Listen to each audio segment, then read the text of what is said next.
বসন্ত দুপুরে যে কোনো ধরনের একটু জ্যান্ত মাছ আর তার সাথে যদি একটু ঝিঙে থাকে তাহলে তো আর কোনো কথাই হবে না।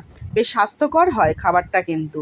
আর এখানে আমি পুঁটি মাছগুলোকে কেটে নিয়েছি, আর পুঁটি মাছের আমাদের বাড়িতে মাথা খেতে চায় না, এই জন্য মাথাগুলোকে আমি ফেলে দিয়েছি। আর ঝিঙেগুলোকে কেটে নিয়েছি, আর ওইদিকে 2-4টে বড়ি ভেজে আগে থেকে তুলে নিয়েছি।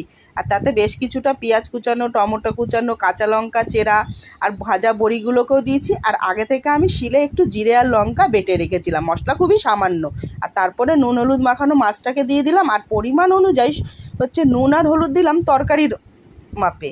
আর এবারে ওপর থেকে সর্ষের তেল দিয়ে ভালো করে মেখে নিয়ে, আর কড়াইতে যে তেলটা ছিল তাতেই কালো জিরে ফোড়ন দিয়ে এবারে পুরো চাপিয়ে দিলাম।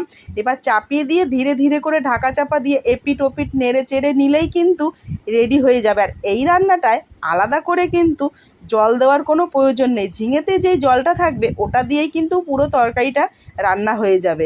দেখুন বেশ রেডি হয়ে গেল গরম গরম দুপুরবেলা, এই যে নামিয়ে ফেলেছি, এবারে খাওয়ার অপেক্ষা। ব্যাস,